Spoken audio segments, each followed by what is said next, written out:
El Código da Vinci fue un bestseller durante más de 2 años. Es cierto que la novela presenta una visión poco ortodoxa de la historia de la Iglesia, pero esa era la intención de su autor, Dan Brown. En el libro se supone que María Magdalena fue la amante, si no la esposa, de Jesucristo, y que habrían tenido una hija de la que descendería la estirpe de los reyes de Francia. Cuando el autor de El Código da Vinci dijo que esperaba que su bestseller sirviera como catalizador para discutir la fe, la religión y la historia, no contaba con el ataque que sufriría por parte de uno de los principales cardenales de Italia, Tarcisio Bertone, de Génova. El Código da Vinci es una farsa. Se aprende más de historia y de teología viendo Los Caballeros de la Mesa Cuadrada de los Monty Python. Lo que ha atraído a los lectores de El Código da Vinci es su tema central, que Dan Brown define como un hecho: la existencia de una misteriosa sociedad europea conocida como el Priorato de Sion, que lleva siglos guardando un secreto de enorme trascendencia, que Jesucristo se casó con María Magdalena y que su descendencia vive en Francia. No es de extrañar que haya desatado la ira de muchos cristianos y del propio Vaticano, mientras otros se preguntan si hay algo de verdad en todo esto.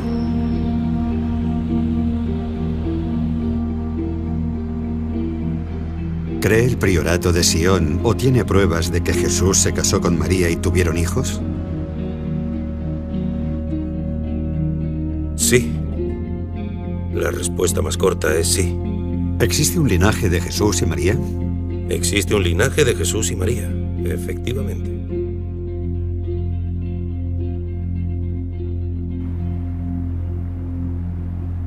Hace 3 años decidí investigar lo que muchos consideran el mayor secreto de todos los tiempos: la verdad sobre el auténtico Jesús de Nazaret y su relación con María Magdalena. Yo no soy arqueólogo ni historiador, solo soy un director de cine fascinado por las enormes implicaciones de esta historia. Y me planteo las mismas preguntas que mucha gente sobre el Jesús de la fe versus el Jesús de la historia.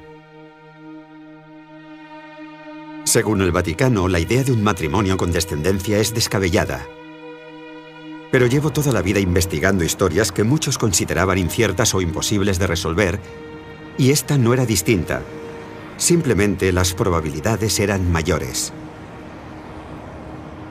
Es un tema oculto, ¿verdad? Podríamos decir que es... Sí, es una historia tan arriesgada que nadie se atreve a contarla. Va más allá del mito, la leyenda o el arte, porque es demasiado peligroso afirmar que es un hecho. Si la Iglesia hubiera mentido sobre la divinidad de Jesús y tergiversado deliberadamente los hechos, se derrumbaría la base del cristianismo aceptado. No me convencía la versión que da la Iglesia de los hechos, ni tampoco la de toda una conspiración sobre el linaje. Pero los mensajes codificados en los cuadros, los documentos e incluso en iglesias de toda Europa parecen contarnos una versión muy distinta de la historia de Jesús en el Nuevo Testamento. Fíjese aquí, están cogidos de la mano. De la mano derecha, un elemento Sí. clave en la liturgia del matrimonio. Parece embarazada, ¿no? Desde luego. A mí me lo parece. El éxito del Código da Vinci ha puesto en conocimiento del tema a tanta gente que ahora hay que zanjarlo de alguna forma, o bien demostrar que es falso, o bien demostrar que es cierto. De ser cierto, quería encontrar pruebas de peso. Documentos o incluso reliquias que arrojaran una nueva luz sobre la idea de un linaje. Cualquier otra cosa no bastaría. Sabía que las posibilidades eran mínimas. Lo más normal era que cualquier prueba útil se hubiera echado a perder, hubiera sido destruida o confiscada por el Vaticano. Utilizan el poder, el dinero, la manipulación. Son expertos en todo eso. En el archivo del Vaticano hay cosas que todos daríamos cualquier cosa por ver. Pero se rumoreaba que algunas de las pruebas habían sobrevivido desde hacía siglos, bajo la protección de una sociedad secreta llamada el Priorato de Sion. Bruce, sé que estás ahí. No acudas a la cita de esta noche, ¿vale? Hola. Hola, Buenas noches. encantado. Voy con un par de cámaras. ¿Podemos subir? Sí, no hay problema. Subid, chicos. El Priorato de Sion existe hoy en día. Es una sociedad secreta.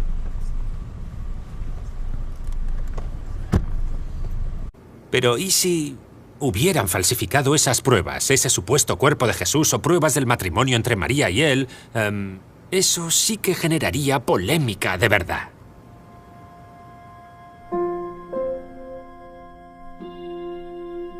En 1979, el gran maestre del Priorato de Sion, Pierre Plantard de Saint-Clair, afirmó que los primeros reyes de Francia, los merovingios, contrajeron matrimonio con los descendientes de Jesús y María Magdalena, creando la Sang Real, un linaje real, el verdadero Santo Grial. En esto se centra el bestseller El Enigma Sagrado, primer libro que acercó estas ideas al gran público y que más tarde inspiraría El Código da Vinci de Dan Brown.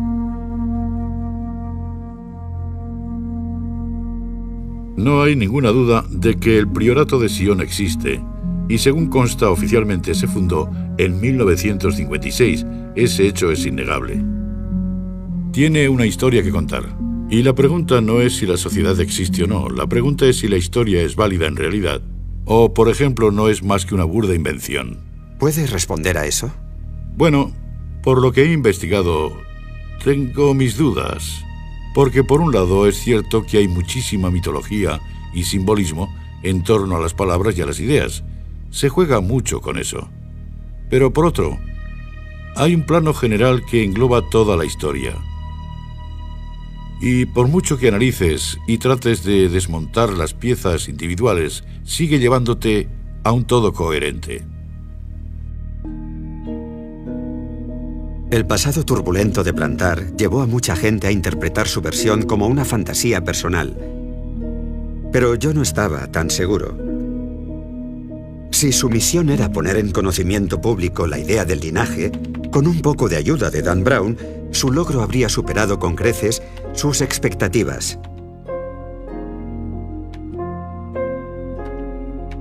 El peligro que supone el linaje para la Iglesia es que un matrimonio con hijos desmentiría la idea de divinidad de Jesús y 2000 años de doctrina cristiana.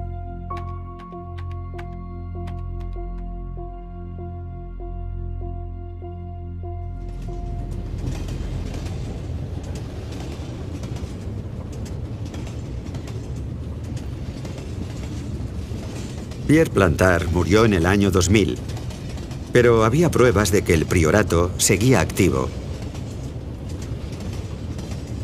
Mi primer contacto era un hombre de París que, al parecer, continuaba su trabajo. Se llamaba Gino Sandri y afirmaba ser el secretario general de la orden.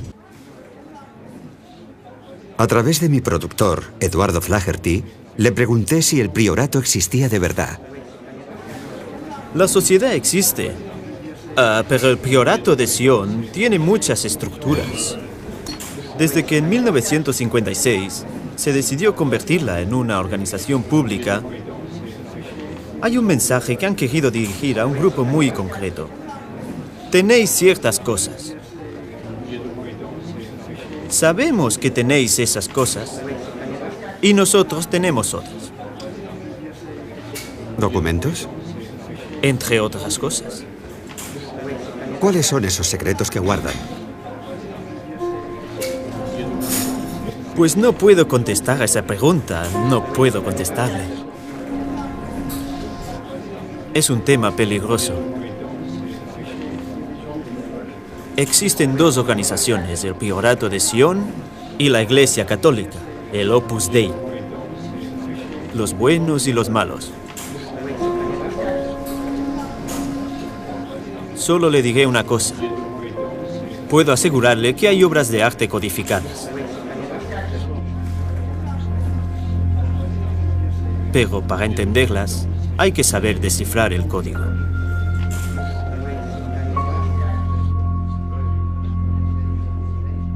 Gino Sandri se erigió como portavoz del priorato a mediados de los 80 y en la actualidad dice ser su mayor representante. Ha emitido varios comunicados de prensa en nombre de la organización y de sus palabras se desprende que el priorato sigue operativo. He intentado contestar a todas sus preguntas, intentando no darle la verdad, sino los medios que le permitan descifrar la verdad. ¿Cree que vamos en la dirección correcta? Sí.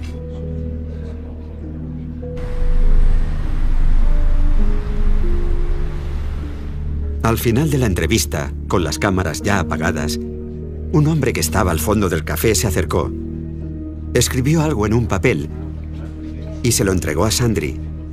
No sé quién era ni qué escribió, pero la reacción de Sandri era evidente. ¿Estás en peligro, Gino? ¿Crees que estás en peligro?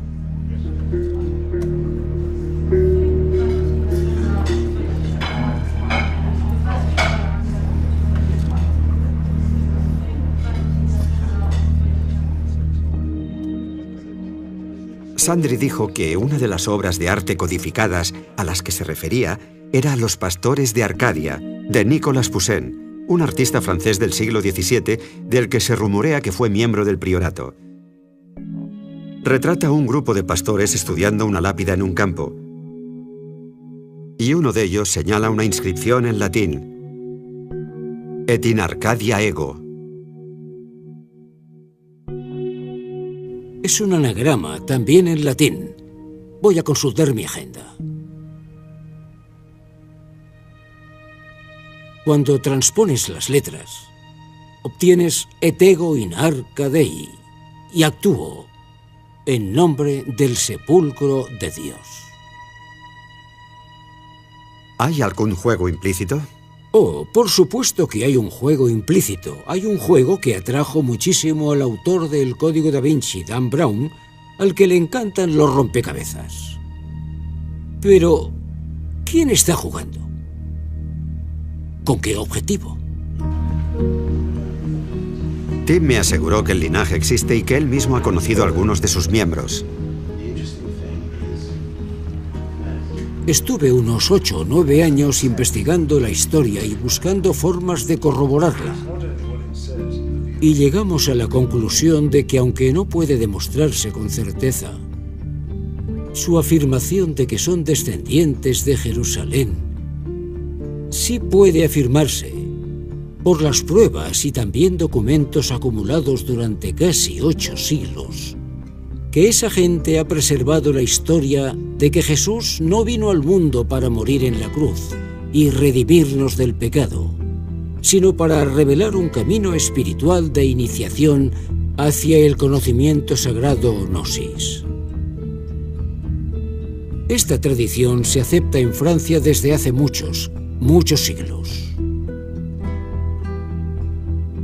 Entonces, ¿hay un linaje? Sí, sin ninguna duda.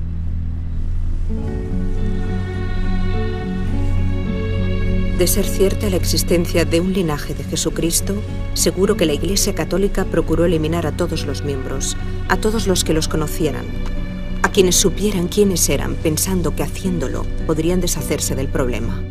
Intentaron deliberadamente evitar que la gente se hiciera eco de versiones alternativas de la vida de Jesús.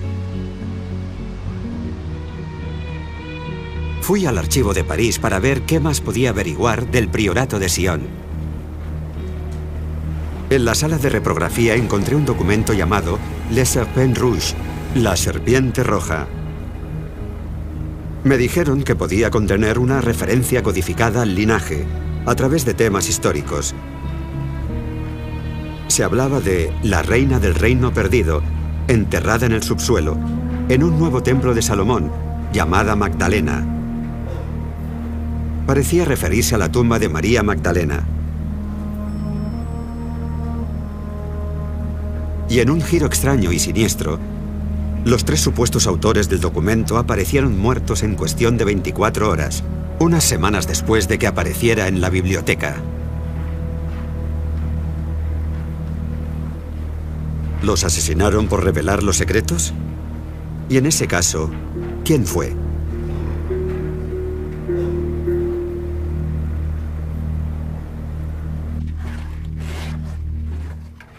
Llamé a uno de los pocos académicos que realizó un estudio real sobre el priorato de Sion para saber cuál era su opinión. ¿Cree que el priorato es real o es un engaño? Esa pregunta no se puede contestar con un simple sí o un no. Creo que mucha de la información que aparece en los documentos del priorato no es cierta, es engañosa. Presenta una historia falsa de la organización. Pero la pregunta ¿es todo un engaño? Algunas de las afirmaciones de los documentos del priorato están contrastadas. Lo verdaderamente extraño e incluso siniestro es que en la mayoría de estafas no se lleva material encubierto a una biblioteca nacional, donde es tan difícil de encontrar si no se busca concienzudamente. Esa clase de comportamiento es muy raro. No acaba de encajar con otros grandes engaños de la historia. ¿Qué opina de la denominada conspiración del linaje, supuestamente vinculada a la mitología del priorato?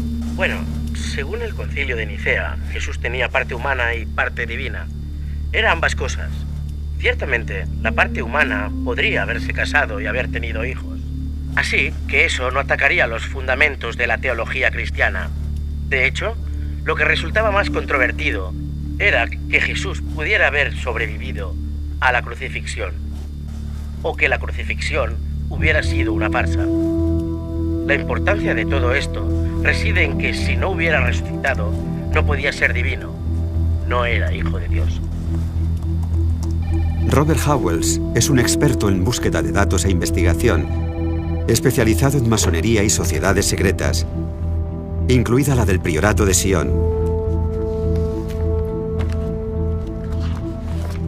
Después de pedirle que intentara establecer contacto con el círculo interno del priorato, comenzó a recibir emails detallados.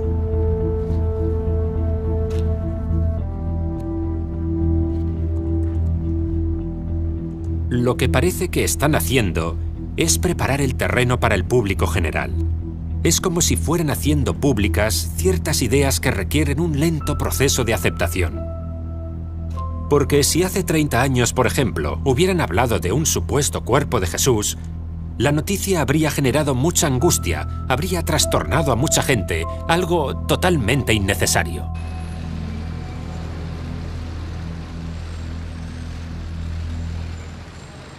Llevan ya un par de semanas escribiéndose emails. La buena noticia es que el contacto de Rob en el priorato, por fin, ha aceptado reunirse conmigo en persona. Sigo sin saber quién es en realidad. No sé por qué ha aceptado verme, ni lo seguro que será, pero creo que merece la pena asumir el riesgo.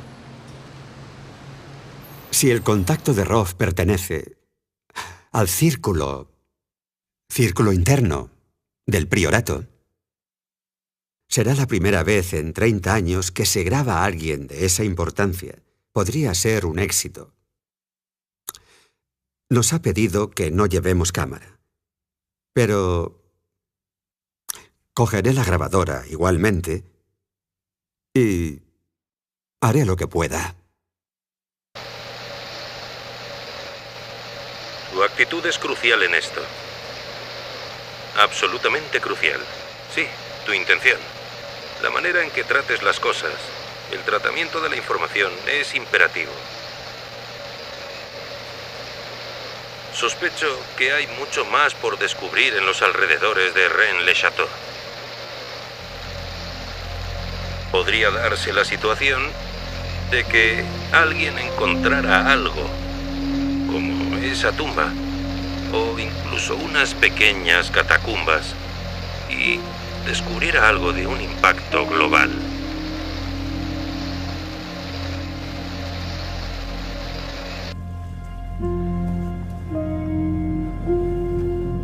El pueblo de Rennes-le-Château era una referencia interesante porque supuestamente, a finales del siglo XIX, en él se hallaron pergaminos considerados pruebas irrefutables de la existencia del linaje. Pero según fuentes de esa época, el Vaticano no tardó en movilizarse para eliminar el hallazgo, pagando al sacerdote que los encontró, y nunca se volvieron a ver. El nombre del sacerdote les resultará familiar a los lectores de El Código da Vinci, Berenguer Saunier.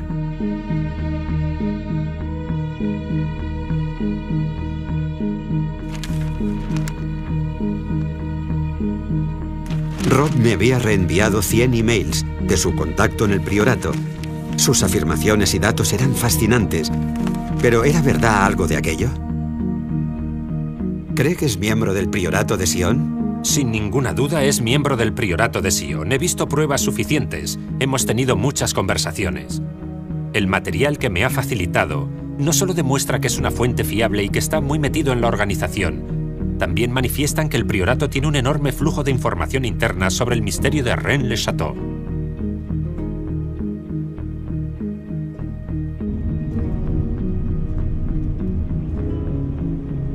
Pese a la convicción de Rob de que su fuente era fiable, yo no estaba tan seguro.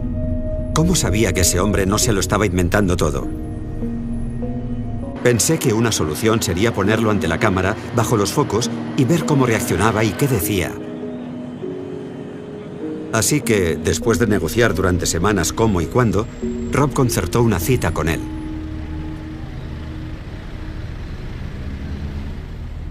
¿Cuál cree que es la misión del priorato? El priorato de Sion está haciendo propaganda alusiva a la idea de que existe ese linaje real. Están revelando información a un ritmo prudente. Están aireando información con el fin de que la absorba el público en general. Así que, en realidad, no importa que el mensaje pasara de los templarios a la Orden de la Rosa Cruz y en la modernidad al priorato de Sion. Todos transmiten la misma tradición. Luego, en su esencia, son la misma sociedad, el mismo grupo, la misma conspiración. Como seguía escéptico sobre la fuente, investigué el pasado de aquel hombre con un investigador privado. Descubrimos que se llamaba Nicholas Heywood, hijo adoptivo de Sir Harold Heywood, un antiguo consejero del príncipe Carlos. Era coleccionista de textos alquímicos y alto miembro del grado 33 de la masonería. ¿Crees que ese hombre oculta algo? En el Reino Unido no es normal que cueste tanto encontrar información de alguien. Hemos encontrado más puertas cerradas de lo normal. Podría deberse, por ejemplo, a que en una situación extrema tuviera que adoptar una nueva identidad.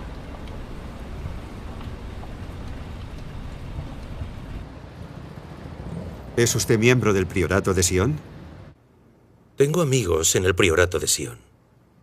Yo hablo en su nombre. En realidad, Sion no es una organización secreta. No elige cómo opera. Simplemente no puede operar públicamente. Existe mucho miedo en muchos aspectos. No buscamos publicidad, pero agradecemos que se presente la gente adecuada con la mentalidad y la intención apropiadas. Y por eso estoy aquí. ¿Cree el priorato de Sion, o tiene pruebas, de que Jesús se casó con María y tuvieron hijos? Sí. Sí, la respuesta más corta, sí. ¿Existe un linaje de Jesús y María? Existe un linaje de Jesús y María, efectivamente, sí. ¿Existen pruebas dentro del priorato? ¿Existen pruebas? Existen al margen pruebas. de lo que pone en la sí, Biblia, al margen de todo Talmud eso, existen pruebas, sin ninguna duda. Pero el soporte probatorio básico es...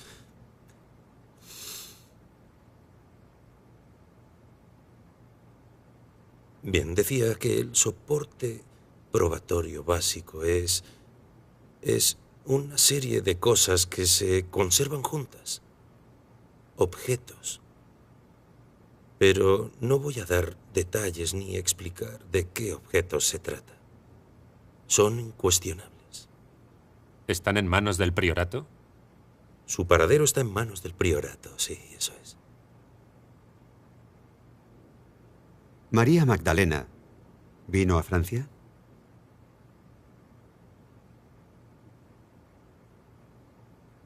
El conjunto de pruebas apunta a eso de forma rotunda, es cierto, sí.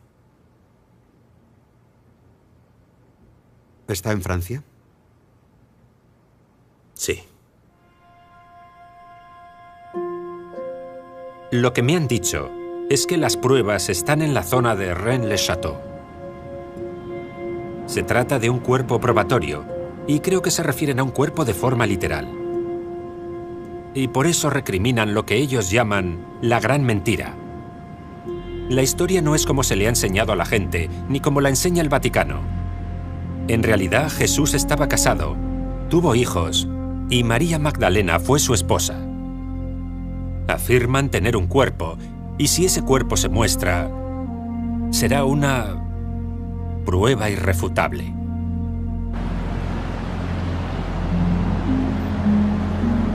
Tiene un mensaje nuevo. Hola, Bruce. Soy yo.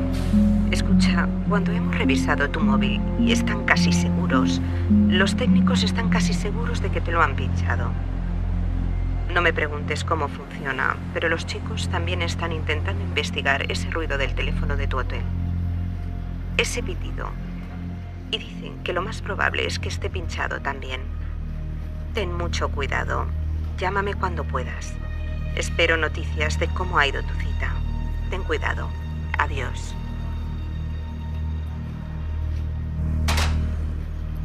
¿Cree que hay un movimiento para impedir que hablen más claramente con gente como nosotros? Sí. Hay quien se alegra y hay quien no. ¿Y cree que esa gente estaría preparada para dar un paso extremo con tal de impedirlo?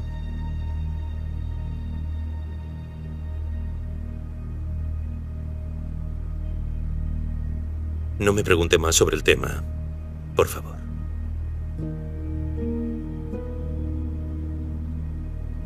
Este último año se han producido 3 muertes de miembros de Sion. Todas ellas son sospechosas, y todas ellas por causas idénticas. ¿Cuáles? Hemorragia cerebral o derrame. En el marco de la sociedad secreta, el entorno masónico, una hemorragia cerebral es, por ejemplo... ¿Indicativa del uso de cierto veneno?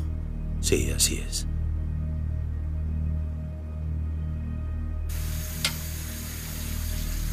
Oh, son las 2 de la mañana y acaban de decirme que un hombre con el que habíamos quedado, Lord Lichfield, murió anoche en una fiesta. Al parecer por una hemorragia cerebral. Iba a enseñarnos documentos relacionados con el priorato y todo este misterio. No sé si es que era miembro del priorato, pero sí sé que al parecer tenía una copia de Los Pastores de Arcadia en su estudio privado. El cuadro que Gino Sandri describió como una de las obras codificadas de todo este misterio. Puede que haya sido casualidad que muriera de una hemorragia cerebral. O puede que haya sido casualidad que muriera unos días antes de reunirse con nosotros para hablarnos del linaje.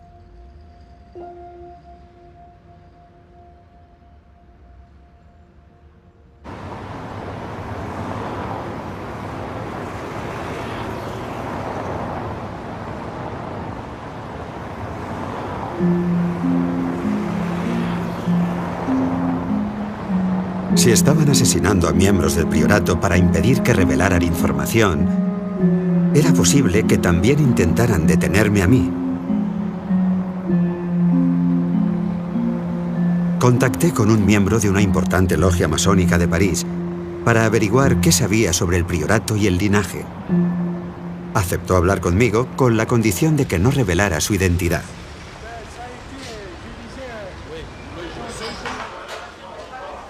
Las dimensiones de esto son enormes. Hay toda una red de logias masónicas vinculadas al Vaticano, a la CIA. Es increíble. Ni se lo imaginan. Es gente muy influyente, Bruce. Son capaces de todo con tal de proteger sus secretos. Mataron a Roberto Calvi en Londres porque iba a hacerlo todo público. Es real. La idea del linaje es real. Y no creas que no serán capaces de matarte para seguir encubriéndola. De acuerdo. Puedo decirte que todo está relacionado con Rennes-le-Château. Descubrieron que el padre Saunier había encontrado unos pergaminos bajo su iglesia. Descubrió por qué esa zona era tan importante. Entiendo.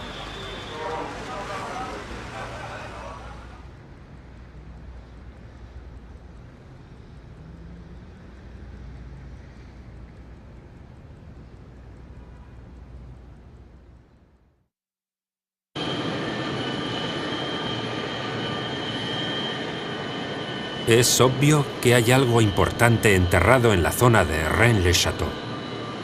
Y tiene que ser religioso. No habría adquirido ese estatus de no ser algo herético y religioso. Bueno, lo más probable es que sea... Lo más impactante que puede haber allí es el cuerpo de Jesús.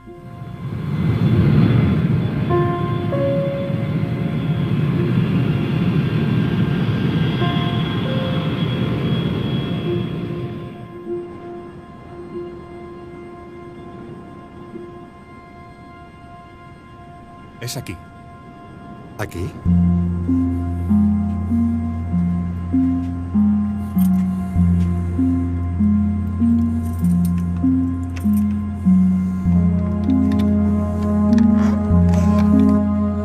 Lo que encontró el sacerdote bajo su iglesia a finales del siglo XIX es uno de los grandes misterios del suroeste de Francia. Ah, ya entiendo. ¿Sí, entiende? Sí. Los rumores apuntan a que encontró pruebas rotundas del linaje. Puede que incluso las tumbas de Jesús y María Magdalena. Y nadie más las ha visto.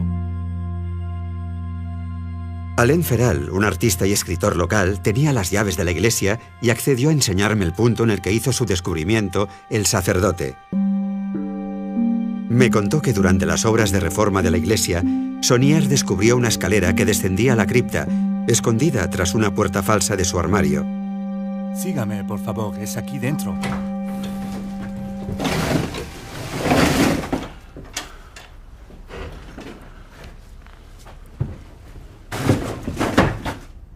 Sí. Antes, nunca. ¿Nunca? No. Selló la entrada a la cripta. Cerró la entrada, la puerta a la cripta. Porque es una sala secreta, ¿no? A salle secrète. Sí. Y ahora, desde Saunier, sí, nadie le ha vuelto a ver.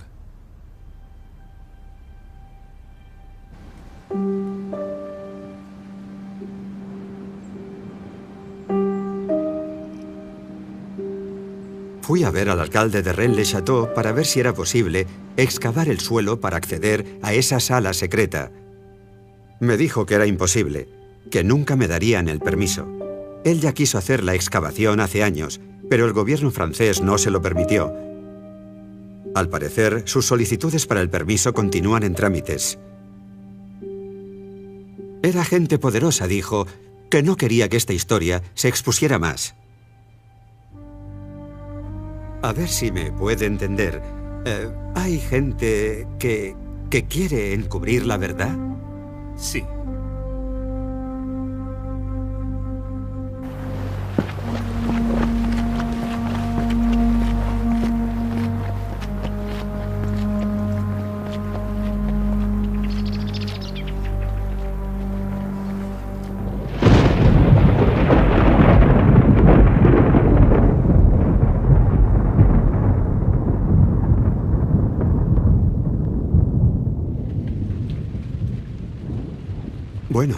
Creo que el sacerdote, sin duda, descubrió una tumba o tumbas, o bien bajo la iglesia, o bien a través de una entrada bajo la iglesia. Estoy tan convencido porque se me han acercado varios vecinos de Rennes-le-Château discretamente, que nos han enseñado regalos que Saunier les hizo a sus padres y abuelos. Sí, y a sus abuelos. Hemos visto joyas, también monedas, y en un caso he llegado a ver un cáliz de plata maciza del siglo XIII conservado en su caja original, con una nota escrita a mano de Saunier. Son objetos de un valor considerable para estar en manos de un sacerdote de pueblo. Así que, sí, encontró un tesoro, probablemente en una tumba. La gran pregunta es, ¿qué más había? Cuando el libro El Enigma Sagrado salió a la luz en 1982, los tres autores recibieron una carta de un reverendo de Inglaterra que básicamente les confirmaba que existe un tesoro en Rennes-le-Château, pero que no se trataba simplemente de cálices, monedas y alhajas. Existen papeles. El padre Saunier encontró papeles que aportan pruebas irrefutables de que Jesús seguía vivo en el año 45 después de Cristo. En otras palabras, papeles que desmontan la base de la doctrina cristiana al afirmar que no murió en la cruz y por tanto que no resucitó, por lo que no sería un ser divino. El reverendo les dijo que sabía todo aquello por un sacerdote que había tocado y traducido esos pergaminos en la iglesia de San Sulpicio, en París.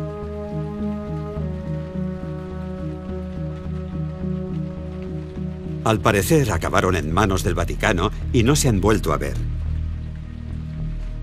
Es posible que Saunier dejara alguna pista sobre el contenido de los pergaminos en la iglesia, porque la estación 14 suele representar el cuerpo de Cristo llevado a su tumba por sus discípulos.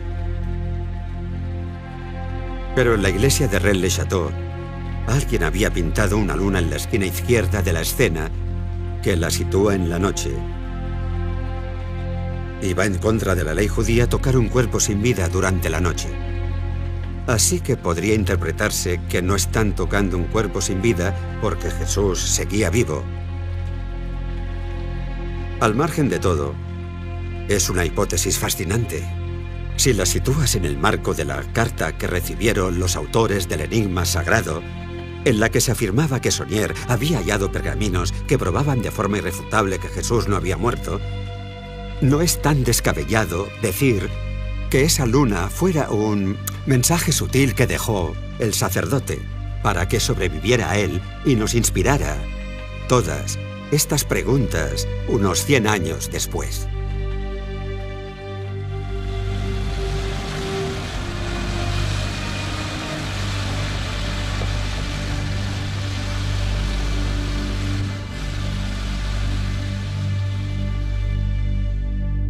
Ça va? Allez, c'est bon.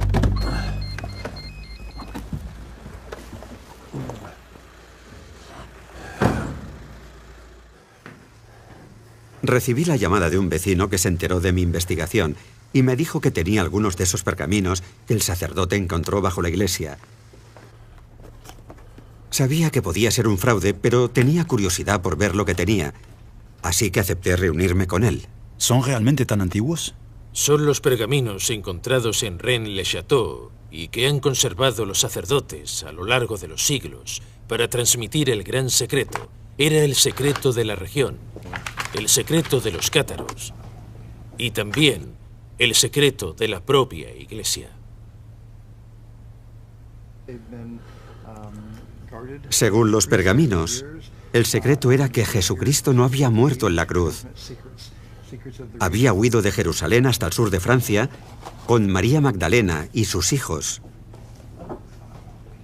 Aparentemente, solo contenían pasajes de la Biblia en latín, pero utilizando este código para descifrarlo, aparecía un nuevo texto secreto. ¿Estás seguro de que es auténtico? Estoy totalmente convencido. Más que eso, estos papeles son incuestionables, sí.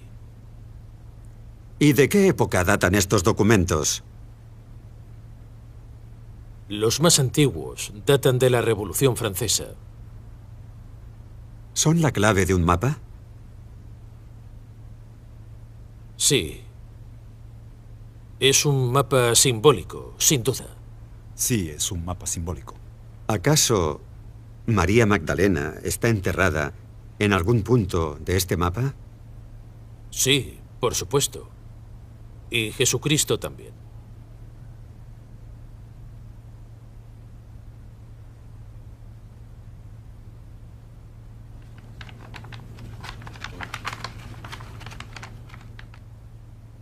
¿Sabe en qué estado están los cuerpos? Si están embalsamados, son esqueletos o... A mí también me gustaría saber en qué estado están exactamente los cuerpos, si están embalsamados, momificados... Bueno, según dijeron los sacerdotes, sin duda, los cuerpos aún están momificados.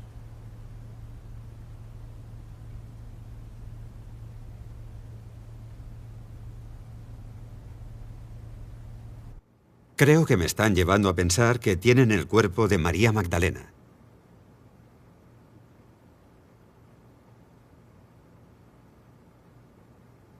¿Qué puedo decir? Esa es su percepción. Si hipotéticamente lo tuvieran, ¿sería descabellado pensar que podría ser un cuerpo embalsamado o tendría que ser un esqueleto? Sería un cuerpo embalsamado.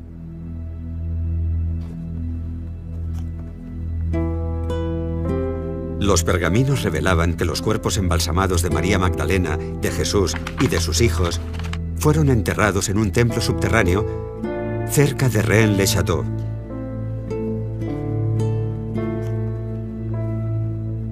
El templo es una reconstrucción del templo de Salomón. Lo que se halla en el templo es una reconstrucción del templo de Salomón. ¿Cuándo se construyó? ¿Lo sabe usted? Siglo antes de... En el siglo V antes de Cristo. Ah, siglo V antes de Jesucristo. ¿Es que acaso hay un templo bajo tierra?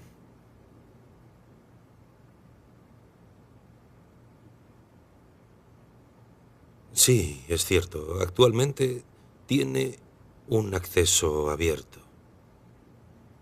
Uno de 12.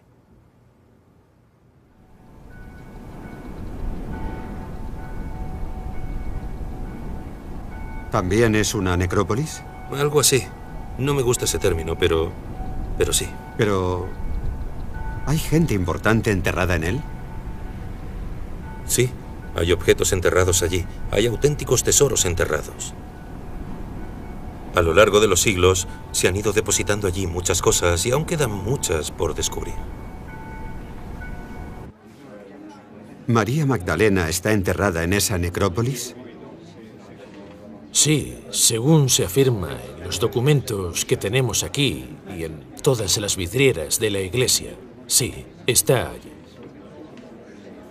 Si ese templo está allí de verdad, será el lugar de las pruebas. Allí se encuentra el cuerpo probatorio. ¿El cuerpo de María? Ya sea el cuerpo de María, el cuerpo de Jesús, la cabeza de Juan el Bautista, allí es donde está.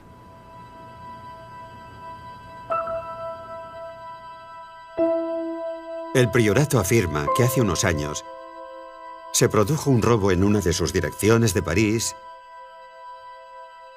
y yo creo que es posible que así consiguiera ese hombre los pergaminos, que se trate de los pergaminos originales que encontró el sacerdote en Rennes-le-Château o de falsificaciones modernas. No tiene importancia mientras la información sea cierta. ¿Pero lo es? ¿Huyeron María y Jesús a Francia con sus hijos y están aquí enterrados? Había una fuerte creencia local de que así fue y de que hay algo sagrado en la zona de Rennes-le-Château. Pero nadie ha encontrado nunca nada. Históricamente, esa hipótesis se sostiene porque había una próspera comunidad judía en esta zona del suroeste de Francia, así que cualquiera que quisiera huir de Jerusalén vendría aquí. Así que es posible que María, con o sin sus hijos, puede que con Jesús o con su cuerpo, viniera a Francia y se quedara.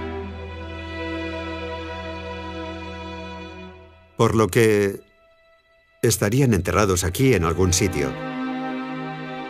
¿Pero dónde? Mi productor en Los Ángeles ha descubierto una pista interesante. Una página web llamada Die Tumban. El administrador afirma haber encontrado la tumba de un caballero templario cerca de Rennes-le-Château, relacionada con todo el misterio de Saunier. En la página pueden verse fotos de la tumba y parece haber un cuerpo bajo un sudario con la cruz roja de los templarios estampada. Y hay cofres y otros objetos en la tumba. En mi opinión, parece un set de rodaje. Lo encuentro demasiado perfecto para ser cierto. Soy muy escéptico, pero merece la pena comprobarlo. Y René ha concertado una cita mañana por la noche. En el pueblo de al lado veremos qué tiene el hombre de la tumba.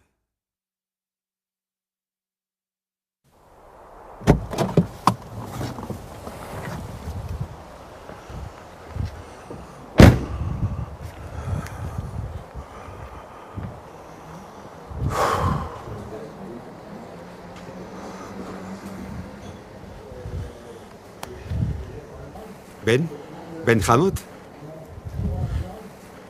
El hombre con el que había quedado dijo llamarse Ben Hamot. Un anagrama de Tumban. Está en el puente. Voy a por Se él. le conoce por ser muy cuidadoso con su seguridad, tanto que aunque pidió reunirse conmigo en este bar, envió a su hermano por él.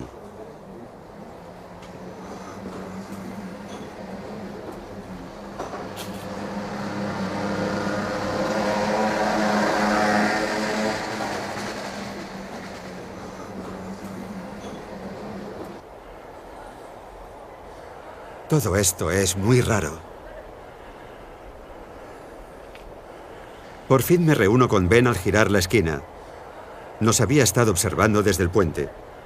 Por su reacción era obvio que le incomodaba mucho la presencia de la cámara, pero después de una breve charla, aceptó reunirse conmigo por la mañana para una entrevista.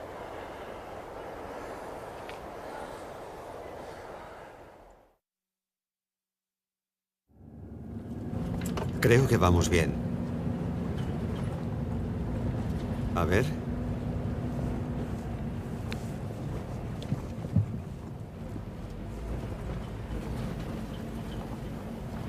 Debe de ser él.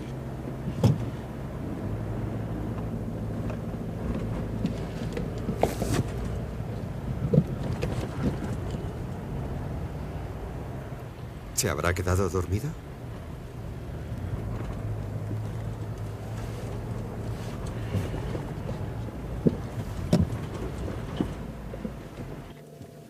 Ya veremos.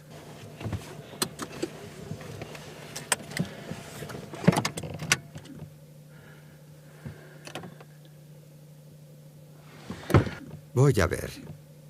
A ver qué pasa.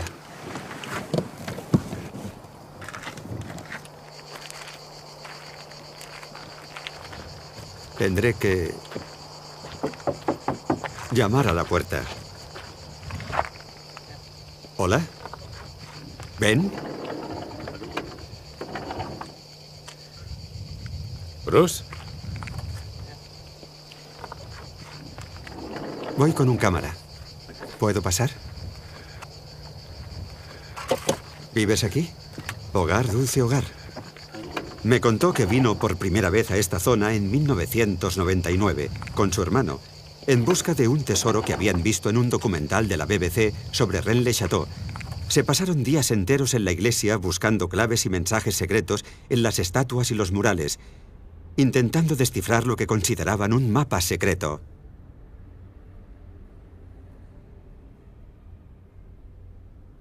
Un metro con 8 centímetros. Al final, después de muchos intentos y errores, descubrieron 4 puntos geográficos cercanos representados en la iglesia y que confluían exactamente en una cueva, en una montaña local. Había un pasaje hasta el fondo de la cueva.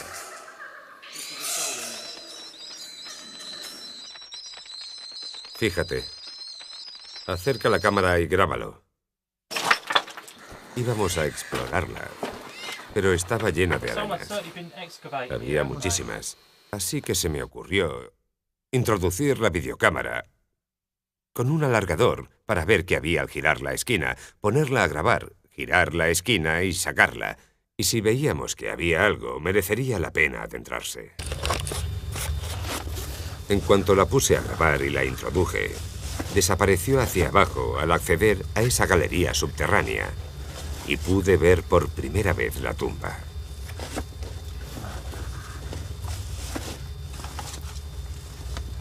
Después de un rato, enfoqué una linterna hacia abajo. ¿Le diste algo de luz? Sí. ¿Qué crees que hay allí? ¿Qué crees o quién crees que hay allí? No lo sé. Parece el enterramiento de un templario. Obviamente, no lo sabremos hasta que entremos, pero... ¿Pero es real? Pero es real, sí. Sin forma de acceder a la tumba y temeroso de revelar su paradero a nadie, Ben deliberó su descubrimiento unos días antes de volver a Rennes-le-Château.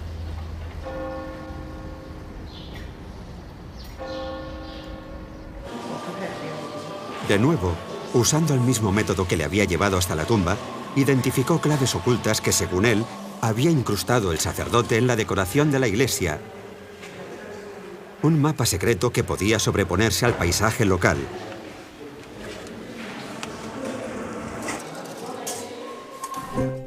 Y 2 con 1, yo creo. Asoció la figura del demonio agazapado en la puerta de la iglesia a un antiguo paisaje pagano no muy lejos del pueblo, conocido como el Sillón del Demonio. Ben dijo que si imaginas al demonio sentado en él, su mirada apunta a un punto específico del suelo, a escasos metros. Encontré una botella. Y dentro estaba esto. Dios mío, fíjate. ¿Es la firma de Saunier? Sí. ¿Y estaba enrollado? Sí, estaba enrollado, y esto es lo que se veía a través del cristal. Y esto de aquí. ¿Qué hay en el dorso? Parece un mapa. ¿Qué opinas? Me llevó un tiempo descifrarlo, pero lo interesante es que tenemos el dibujo de una llave en 3 partes. ¿Sí? Y al descifrarlo pone: comienza en el comienzo, no la iglesia. Sí, María Magdalena. Comienzo o principio. Comienza, comienzo y Magdalena. Estas claves encriptadas llevaron a Ben y a su equipo a un lugar no muy lejos del pueblo. Un arroyo sagrado llamado El Origen de Magdalena. Las medidas ocultas en el texto les llevaron a un punto exacto, donde encontraron una piedra de gran tamaño con las iniciales del sacerdote grabadas. Berenger Saunier. Sí, hay una B. Es una B. Se empieza a ver.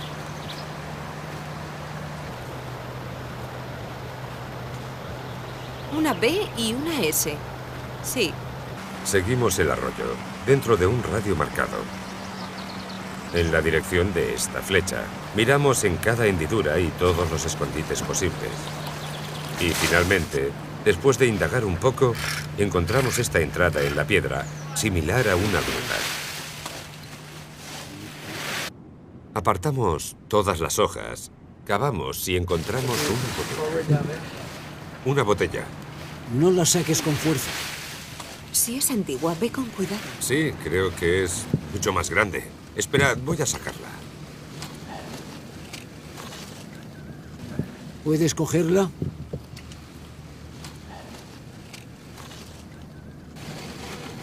Tiene el cuello mucho más ancho. Ve con cuidado, no te hagas daño.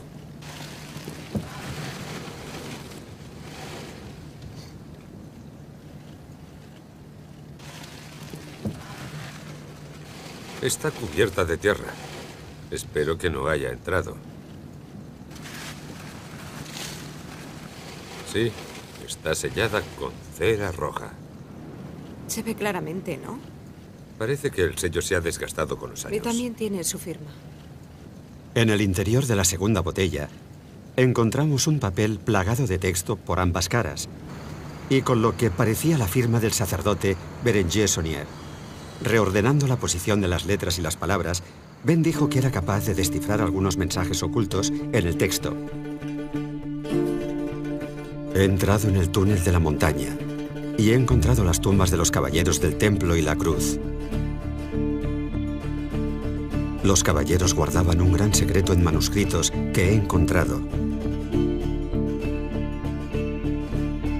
Los enemigos no son los herejes, sino la Iglesia de Roma.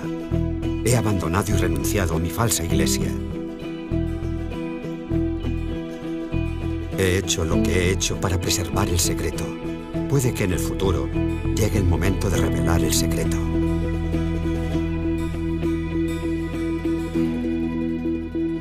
¿Qué es lo que sientes después de haber encontrado la segunda? Es algo difícil describirlo. No sé cómo describirlo. Es fuerte, no lo sé. Es totalmente increíble. Parecerá un tópico, pero te produce escalofríos. Después de resolver dos partes de la clave, Ben descifró el acertijo de la tercera y última pista. Entra en la cueva entre el pie negro y el casco para revelar el punto en el que cavar está el muchacho arrodillado. El pie negro, el muchacho arrodillado y el casco estaban representados en las estaciones de la cruz en la iglesia de Rennes-le-Château.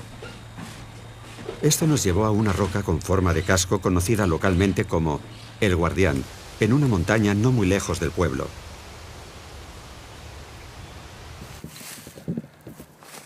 A los pies de la roca, Ben encontró una pequeña gruta de forma triangular, como la representada en la iglesia, en la que encontramos otra roca grabada que señalaba a un gran canto rodado.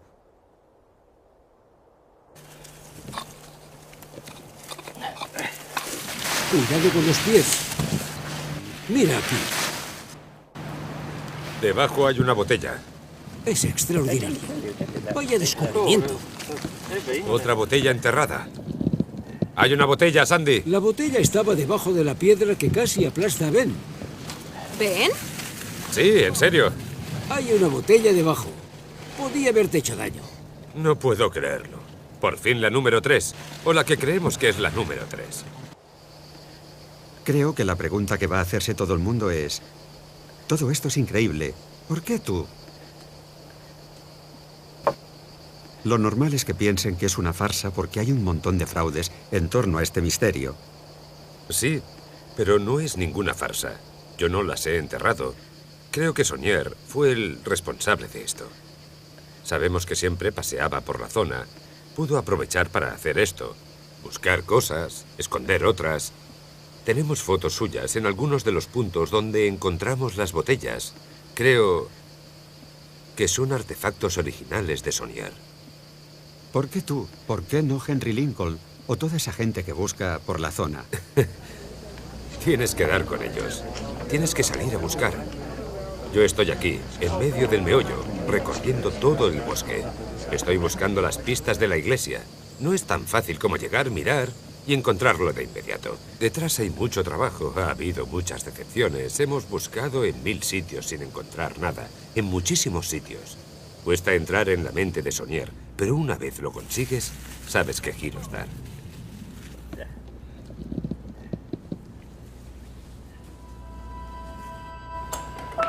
No lo fuerces demasiado. Ten cuidado, has forzado el papel, lo has arrugado. No, voy a romper el corcho. Cuidado. Así creo que romperás el papel. No De lo la hagas, otra forma, por favor, lo no lo sacarás hagas. también. No hay que romper la botella. No. ¿Puedo abrirlo y ver qué hay dentro? Sí. No puedo creerlo. La prehistoire. Creo que significa la verdadera historia de la crucifixión y la resurrección. Jesús no murió en la cruz, sino 22 días después. La resurrección de Jesús fue una farsa. Fue María Magdalena quien se llevó su cuerpo de la tumba. Engañaron a los discípulos. Más tarde, el cuerpo de Jesús fue descubierto por los templarios y lo escondieron 3 veces. En Roma saben toda la historia, pero no pueden consentir que el secreto salga a la luz. Amenazaron de muerte si se revelaba la ubicación de la tumba.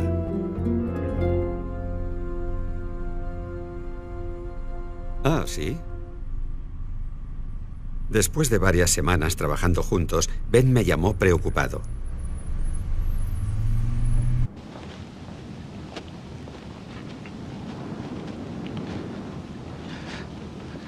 Gracias por venir, Bruce. Me lo estoy pensando mejor.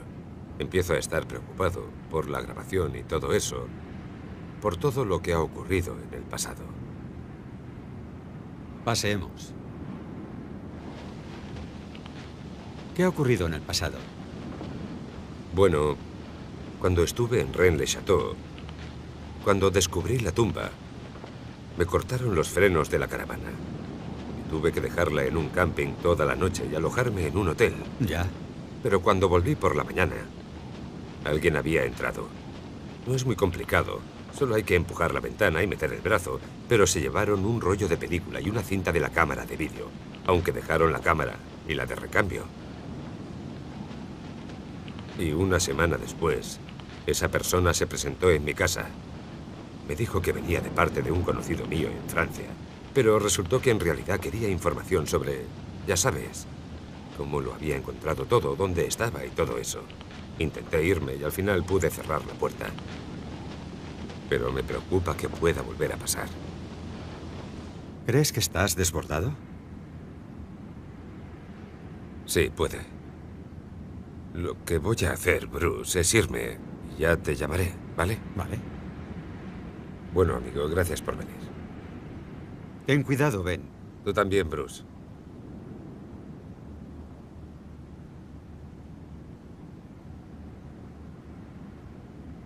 Creí que iba a decirme que iba a llevarme a la tumba.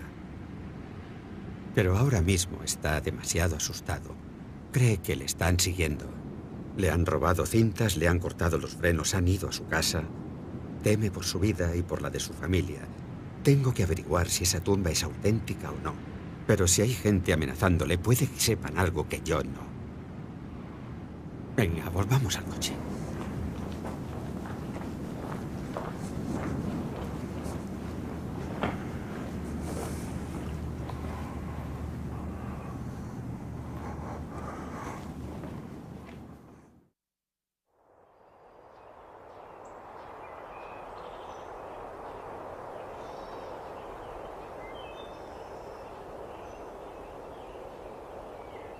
Aunque seguía preocupado por las amenazas, al final regresamos a la zona. Y siguiendo las claves del último mensaje, Ben encontró una cuarta botella enterrada en el suelo.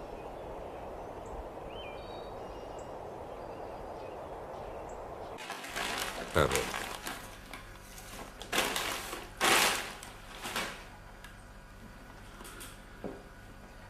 Si la pongo a contraluz, se ve que hay un mensaje dentro. ¿Ah, sí? Este también es grande, como el segundo, o eso parece. Creo que está enganchado al cuello. Está encajado en... La botella está moldeada por soplado. Tiene la boca grande. Sí. Voy a limpiarla primero. Le quitaré el polvo y la pondré bajo el grifo. Sí. Perfecto. Se ha roto casi por la mitad. No te habrá llegado ningún cristal, ¿no? Voy a tener que... Se ha rajado toda. Voy a quitar la parte superior. Oh. Bueno, es el momento de la verdad.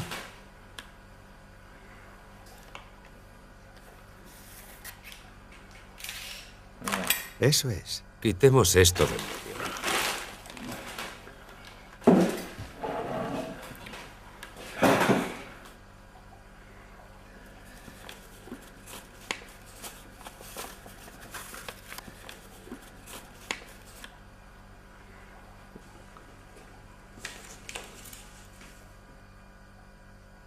Los pergaminos del abad de Bigú, el cáliz de Jesús y María Magdalena y el tarro de ungüento.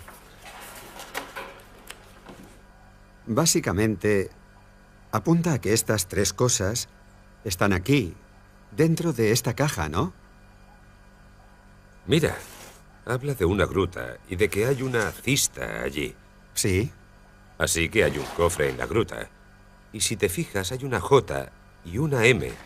Pero podría ser una especie de T, una T invertida. Y en el altar de la iglesia, en el mural de María Magdalena, en el altar hay una J, una T invertida y una M.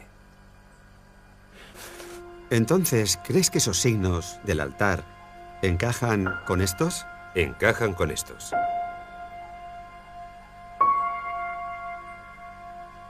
¿Ella se encuentra en un sitio distinguido? Sí. ¿Estaba Saunier intentando indicarnos, intentando darnos una ubicación concreta? Sí. ¿De qué? De una entrada. Tuvimos que cruzar el valle desde Rennes-le-Château y ascender a la llamada Cueva de la Magdalena. Y cuando llegamos, comprobamos que la entrada vista desde dentro encaja casi a la perfección con la forma de la cueva de nuestra pista. Bill Kersey, un amigo de Ben, tanteó el terreno. ¿Es ahí, Bill? Y encontró un punto en el que le parecía que había algo grande enterrado. Y allí se puso a cavar Ben. ¿Tú qué crees, Bruce? ¿Crees que hay alguien enterrado aquí? No.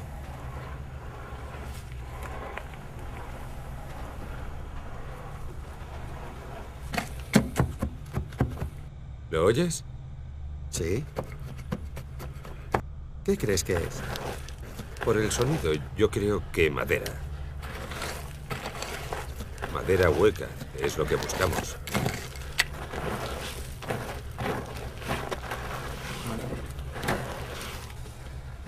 ¿Puedes acercarme la linterna? Lo veo bien. Es madera. Sí. Golpéala. ¿De qué tamaño es? ¿Es grande? Sí, creo que es una caja. Sí, ya sale. Creo que acabo de levantar la tapa. No puede estar cerrada. Vale, espera. Lo que estás haciendo es arrancar la tapa. Fíjate, hay... Oh, sí. Así está entrando tierra. Si empujas, se abre al moverla. Vale. Acércala hacia aquí.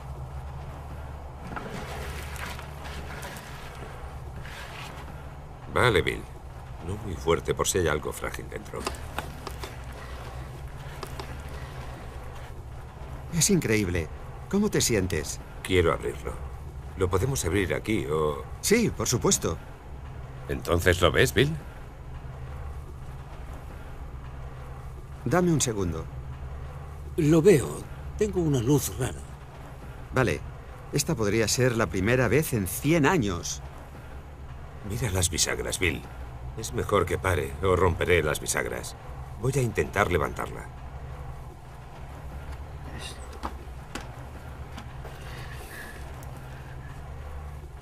Dios mío. Increíble. Dios mío. Esta es la clave de... Estoy abrumado. Este podría ser El hallazgo más importante en el misterio. Vale, ¿qué tenemos aquí?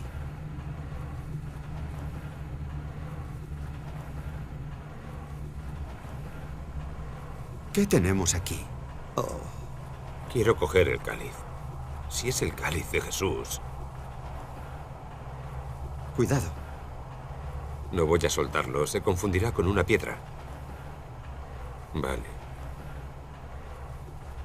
Tiene un poco de moho. ¿De qué está hecho? De cerámica. Cerámica. Tiene un canto partido. Y hay un pergamino. No lo abráis hasta que volvamos. Y las monedas. Sí. Tenemos que volver. Sí. Es antiguo. Sí. Y esto parece el tarro de ungüento. No sé qué decir. No hay palabras. ¿Cómo te sientes?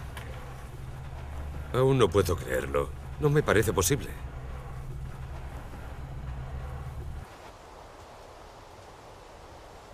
Propongo un brindis. Por Ben y por su hallazgo del cofre. ¡Salud! Eso, brindemos.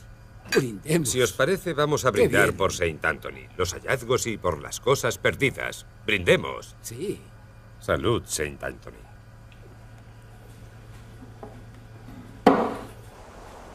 ¿Qué hacemos ahora? El plan ahora... El otro extremo. Romper el otro extremo y sacarlo. No. Prueba a sacarlo sin romper. Voy a intentar abrirlo. Despacio. Parece interesante.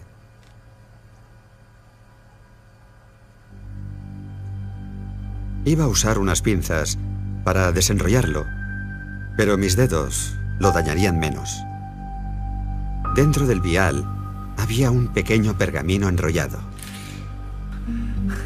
Contenía un plano hecho a mano de la iglesia de Rennes-le-Château y había una flecha apuntando a una regalis cripta, una cripta real. En algún momento ha debido haber un cuerpo muy importante ahí abajo. Y, en vista de las leyendas que dicen que está enterrada en esta zona, puede que las dos M's se refieran a María Magdalena. Y de ser así, Saunier la habría encontrado y habría enterrado varias reliquias suyas en un cofre en el bosque, incluido el tarro de perfume que utilizó para ungir los pies de Jesús.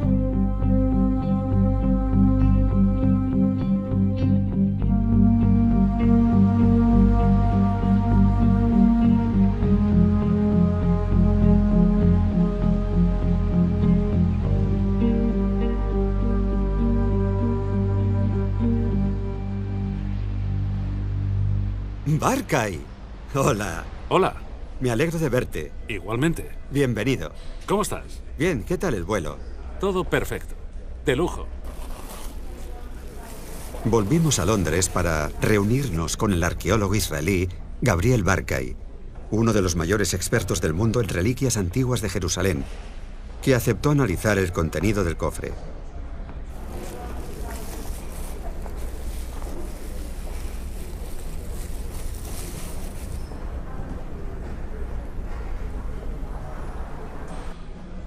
Hay una incrustación en el interior y también en el exterior, propia de los objetos de Jerusalén. Muy probablemente es originario de la tumba. La colección incluye un pequeño recipiente con forma de botella. Es un tarro de ungüento. Era para los perfumes que se dejaban para contrarrestar el olor en el interior de la cueva sepulcral. El segundo es un cuenco con el borde brillante y una pequeña base plana. El tercer objeto es un tubo de cristal alargado de un tipo conocido como alabastro. Es de un cristal que imita el prototipo de alabastro. No hay duda de que son de las cercanías de Jerusalén, probablemente originarios de Judea, del siglo I antes de Cristo. He estado mirando las monedas. También parecen palestinas. Tenía la impresión de que varias eran bizantinas por la fecha. Hablamos del cristianismo primitivo en torno a los siglos V y VI después de Cristo. Y una de las monedas parece de plata, de los cruzados en el reino de Jerusalén.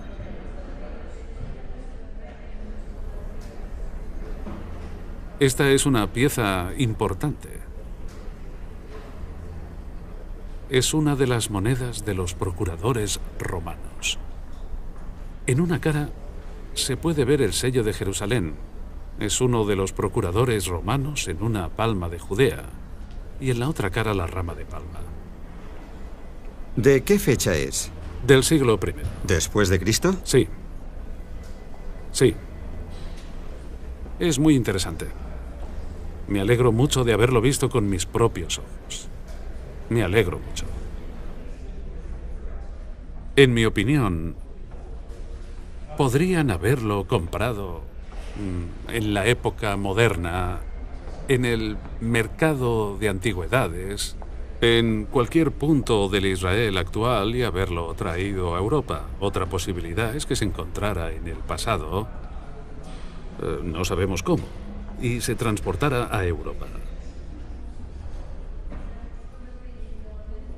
Y es posible, no podríamos descartar que estos artefactos fueran desenterrados por templarios en Palestina o incluso en el monte del templo y llegaran hasta Europa.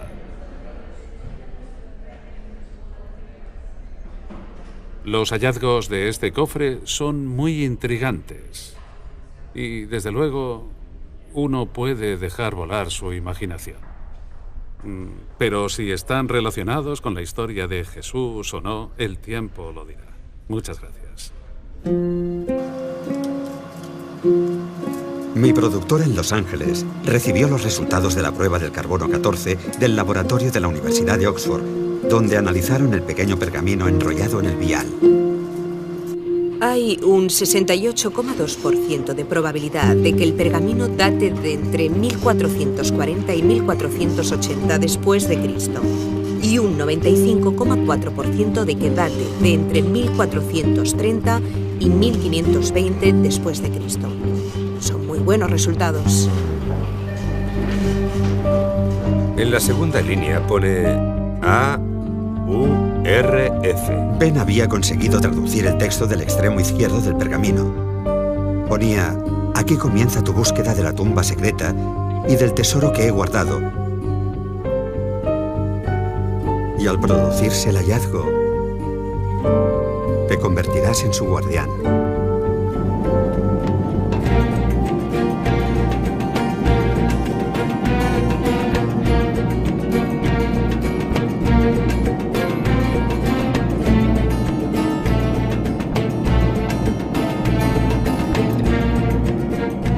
El cuenco, el pequeño tarro de ungüento y el vial de alabastro eran reliquias auténticas del siglo I, originarias de la zona de Jerusalén.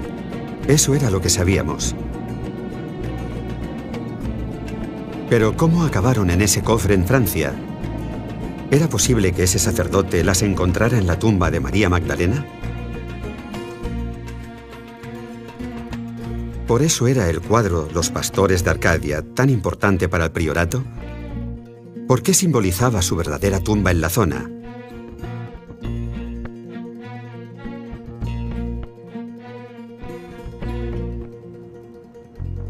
Cuando volví a Francia, llamé al hombre del priorato de Sion para ver qué opinaba del descubrimiento de Ben. Diga. Hola, Nick, soy Bruce. Hola, Bruce.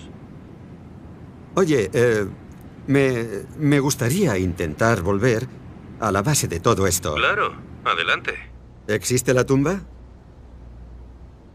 Si existe, ¿qué tumba? ¿Cuál? ¿La de ella? La tumba de María Magdalena. Sí, existe. ¿Y está en la zona? Está en la zona. ¿Y usted cree que lo encontró en su interior? No se me ocurre en qué otro sitio pudo encontrarlo. Y era objeto de veneración por posteriores sectas, órdenes, etc. ¿Y el cuenco? Lo mismo. ¿Porque se celebraría el matrimonio? Desde luego. ¿Y los veneraban porque son un símbolo del linaje y del matrimonio? Sí. ¿Por qué nosotros? ¿Por qué hemos sido nosotros?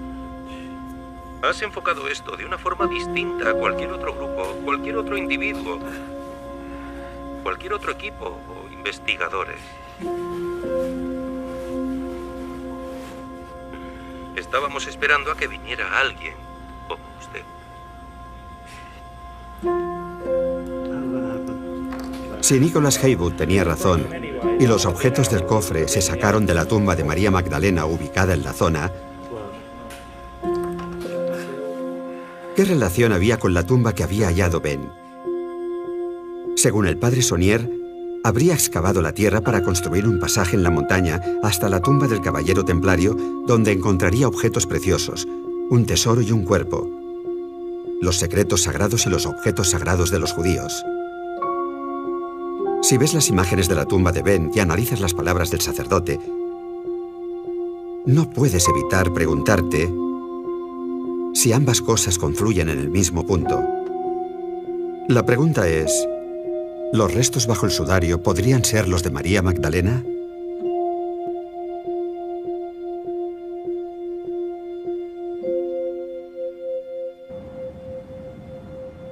Sí. Bien, gracias por la advertencia. Sí, te llamo luego. Adiós. ¿Qué pasa? Bueno. Era Pat. Es un compañero alemán. Me ayuda mucho por aquí. Es un fanático de la historia del pueblo.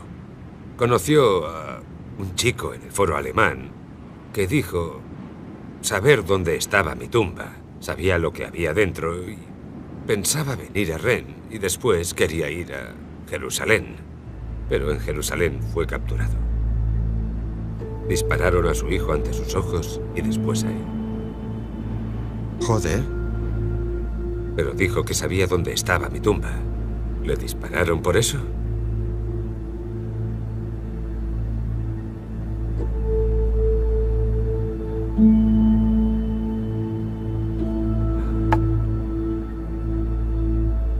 En los últimos años, ha habido varias muertes sospechosas relacionadas con el misterio de Rennes-le-Château. El hombre que compró la casa y la propiedad de Saunier en el pueblo murió en un accidente violento. Y tirotearon el coche del hombre que se la compró a él.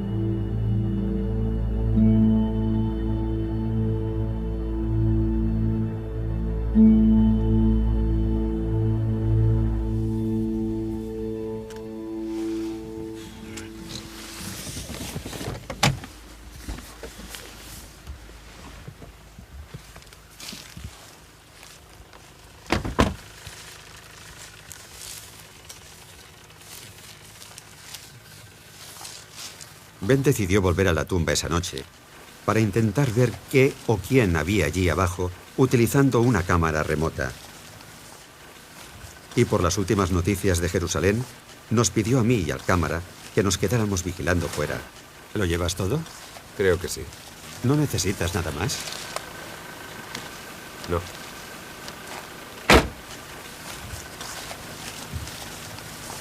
¿Cuánto crees que tardarás? Bueno.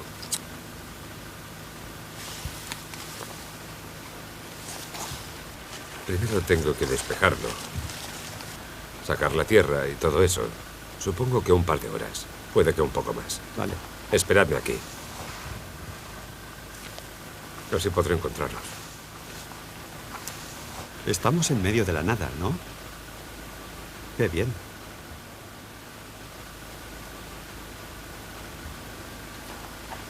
Si oís algo entre los arbustos,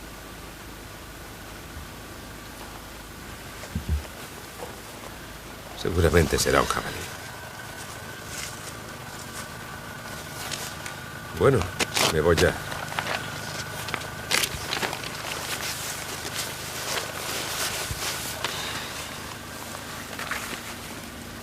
Si tengo algún problema, te llamaré al móvil, ¿vale? Vale.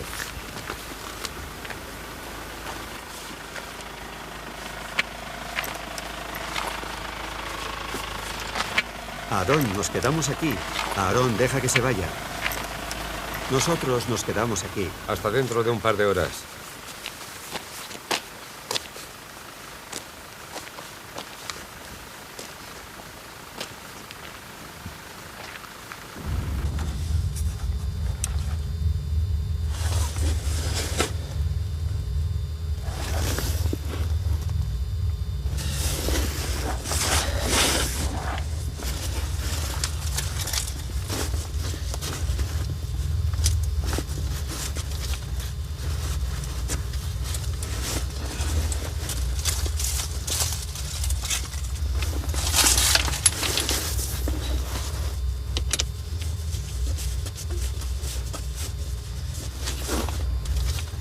Tengo como una hora de trabajo.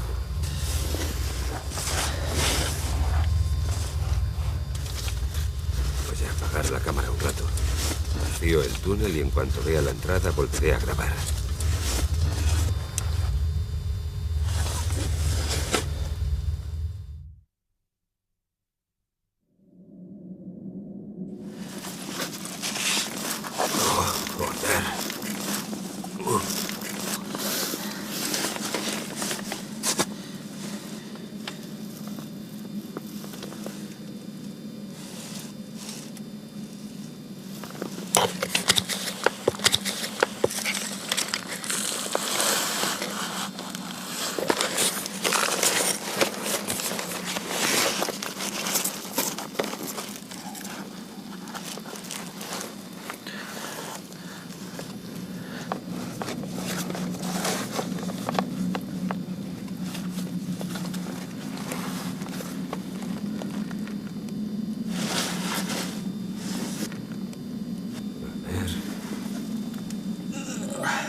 Creo que ya está.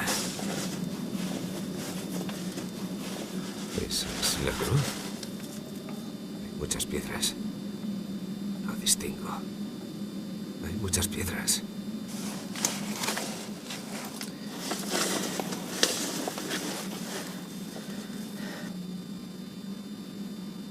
Oh, oro.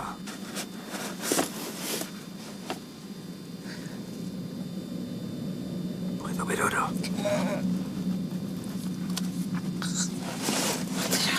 Esos son copas.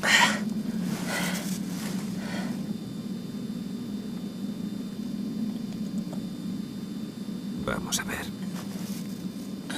A ver si puedo levantarlo.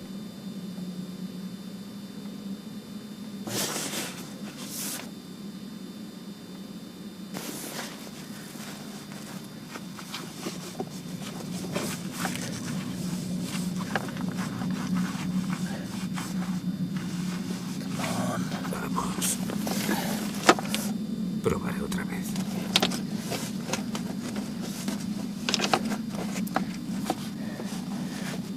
Estoy intentando levantar la tela.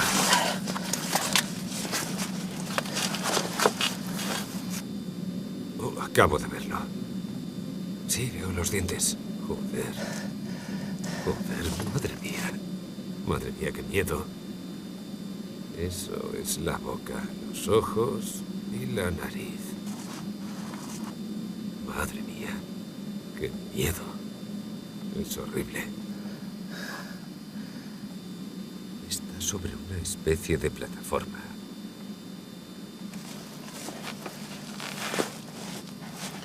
Rojiza o rosada. Oh, Dios. Joder.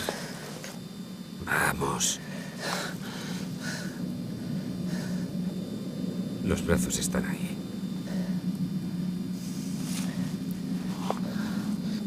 Parece parcialmente momificada. Yo diría que aún tiene restos de piel.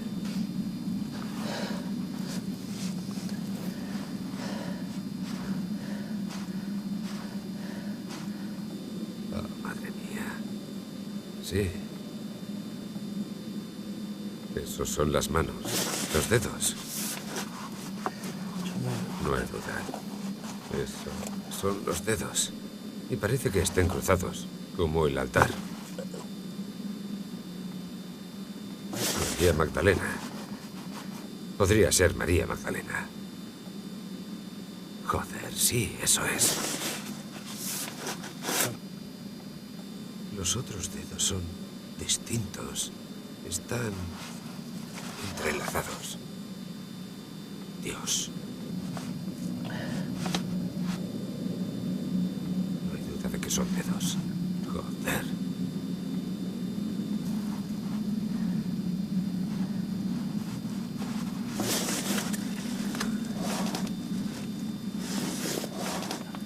Vale. Eso es la entrada. Ah, sí.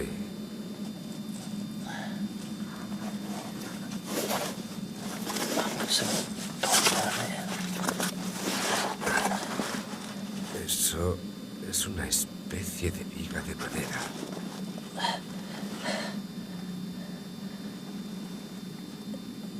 Como un soporte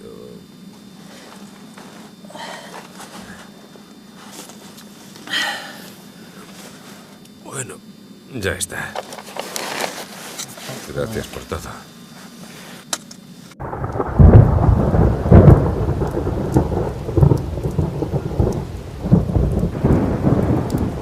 Vaya, vaya. Parece muy antiguo. Es increíble. Fíjate, el cuerpo está sobre... ¿Qué es eso? Sí, parece una losa de mármol. Mármol rosa. Parece mármol. Exacto. Está sobre un mármol como una base. Sí. Mira eso. ¿Podemos sacar todo esto? No, no se puede. No hay forma de entrar. ¿No puede sacarse por donde ha entrado la cámara? No, el agujero es muy pequeño. ¿De qué tamaño es? No lo sé. Así. Poco más grande que el monitor. ¿Una cosa así? Exacto, lo justo para que entre la cámara.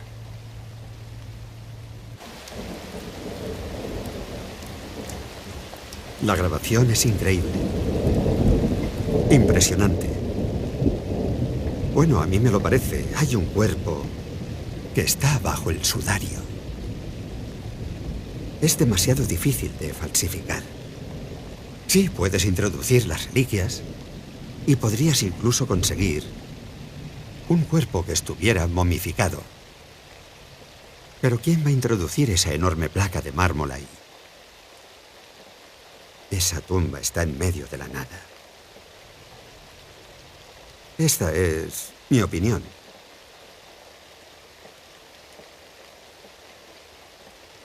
Sé que los críticos van a decir que esto es absurdo, pero es real. Esto es real. Existe. Está allí.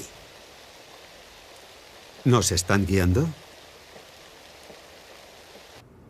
Creo que les han guiado desde el día en que iniciaron este proyecto. La revelación es gradual. ¿Es esa la herramienta de determinado círculo? ¿Ir revelando dosis de información? ¿Nosotros somos los únicos o se está diseminando en otros...? En este momento ustedes son los únicos. Servirá para el ADN. Sí. Mira el tamaño de ese. Sí. ¿Lo estás viendo, Aarón? Sí, parece grisáceo en algunos puntos. Este es bastante grande. Hemos podido coger algunos cabellos del cráneo para las pruebas de ADN en la Universidad Lakehead, en Ontario, Canadá.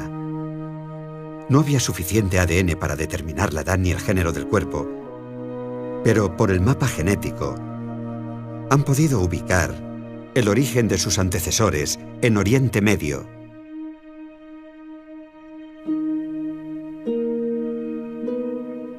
¿Quién crees que es? Parece una mujer, por la forma de la cara. Yo creo que puede ser María Magdalena, sobre todo por los dedos. ¿Sigues queriendo hacerlo público? ¿Quieres seguir adelante? Necesito hacerlo público.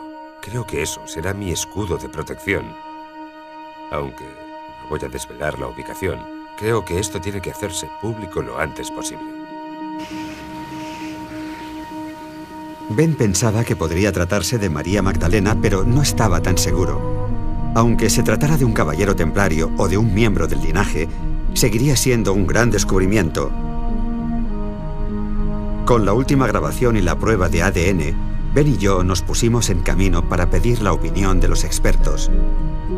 La primera parada fue Cardiff, Gales, donde residía un hombre que llevaba 30 años investigando el misterio. Esos son vasijas de algún tipo, copas, jarras. ¿Le parecen religiosas? Eso es un cáliz, claramente. Esto de aquí. El típico que como sacerdote utilizaría para dar la comunión, ¿verdad, Trish? Es un cáliz, sin ninguna duda. Apostaría lo que fuera, y mucho dinero.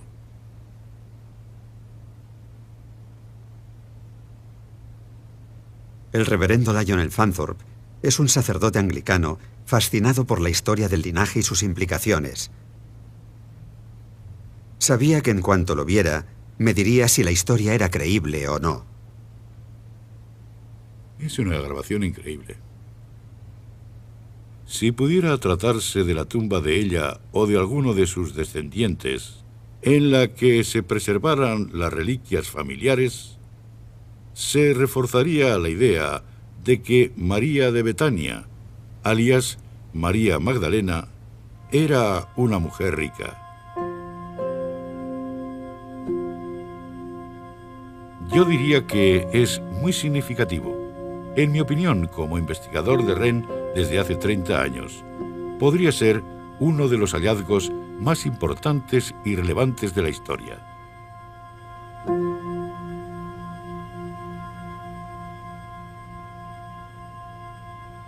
Por cómo está el cuerpo bajo el sudario, no se trata de un sepulcro común.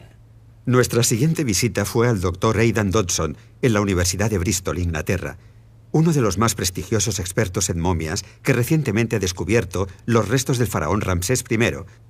Es como una capilla ardiente, ¿no? Se podría decir que está... Eso es exactamente lo que parece.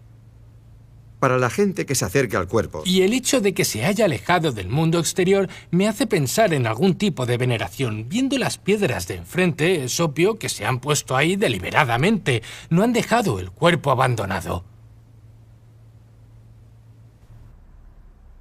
En nuestra sala de edición de Los Ángeles, le enseñé la grabación al profesor Robert Eisenman, un catedrático de renombre mundial y la principal figura en la traducción y publicación de los manuscritos del Mar Muerto. Parece muy interesante, Bruce. Es claramente un cuerpo momificado. Pero hay que hacerse otras preguntas. Hay que hacerle la prueba del carbono 14. No es suficiente con analizar un cabello y ver si el cuerpo es de hombre o de mujer y hacer todo tipo de suposiciones en base a ello. Hay que entrar ahí, hacer la prueba del carbono 14 y ver de qué fecha data. Está muy momificado. Pero eso no significa que no hayan podido coger un cuerpo momificado, cubrirlo con un sudario con la insignia de los templarios y meterlo ahí. Mi duda es que es demasiado perfecto. ¿Por qué está el sudario tan perfectamente colocado para que puedas verlo? ¿Por qué con el clima húmedo del sur de Francia no ha enmohecido nada? ¿Qué opina del cofre y de los objetos que contiene? Sinceramente, el cofre me preocupa un poco. Parece demasiado preparado. Un vial de perfume, una copa... ese tipo de cosas. ¿Por qué alguien iba a meter esas cosas ahí? Las monedas, etcétera, etcétera. No tengo duda ninguna de la autenticidad de las reliquias en sí. Pero, ¿cómo han llegado ahí? Hay que investigar este tema con sumo cuidado. Hay que ir paso a paso antes de afirmar nada, porque todo el mundo está esperando para reírse de ti y hay que ser muy cuidadoso. He visto casos que al final han resultado ser fraudes, falsificaciones y farsas. Estas cosas pueden hacerse con mucha inteligencia y muchísima habilidad.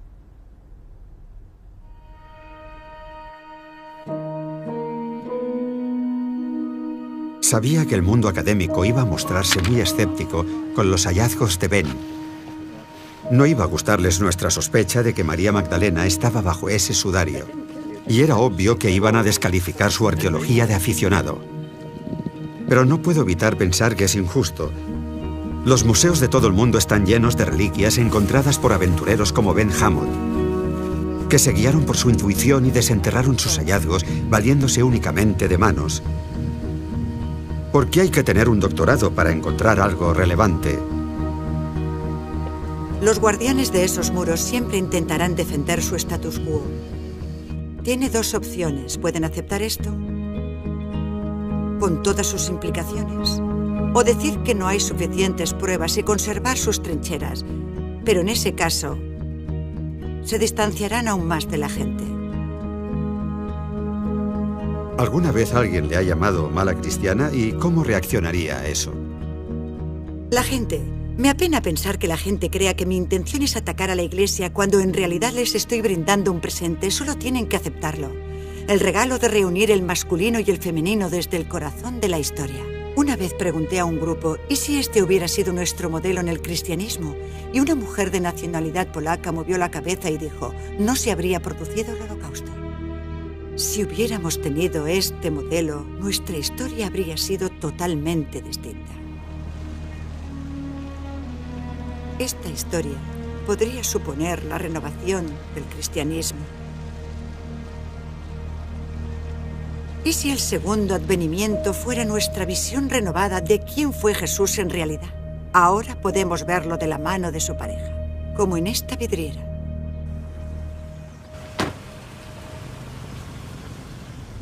Mi última parada era posiblemente la más importante. Una oportunidad de mostrar y debatir nuestros hallazgos y sus implicaciones con un controvertido miembro de la Iglesia cristiana. ¿Señor Spawn? Sí, señor. Bruce Burgess. Encantado, Bruce. Voy con un cámara. ¿Puede pasar? Ningún problema. Gracias. Pase. Creo que el cristianismo tradicional, esa forma institucional de cristianismo, probablemente esté muriendo. Y empiezo a pensar que dejarlo morir no es tan mala idea, porque las manifestaciones del cristianismo tradicional no son muy inspiradoras. Bendecimos la esclavitud en nombre de las Escrituras. Bendecimos el antisemitismo en nombre de las Escrituras. Consentimos que Hitler matara a 6 millones de judíos. Y también renegamos de la mujer y renegamos de los homosexuales y hemos renegado de las personas zurdas. Hemos renegado de los enfermos mentales y también hemos renegado de los divorcios. La Iglesia ha oprimido a muchísima gente en este mundo. ¿Cómo encaja eso con el retrato de Jesús según el cuarto Evangelio, en el que se afirma que Jesús había venido para que tengamos vida, vida en abundancia? ¿Esa forma de tratar a los homosexuales es darles vida? ¿Esa forma de tratar a la mujer es darle vida? Estamos en una situación de rebelión porque la gente se niega a aceptar esas definiciones, por mucho que diga el Papa. Y si la versión tradicional que se nos ha contado de la historia de Jesús es incorrecta, esa versión morirá. Pero no creo que muera la historia de Jesucristo. No creo que muera la energía de la presencia de Dios en la vida mundanal. Creo que fue un ser humano excepcional. Excepcional.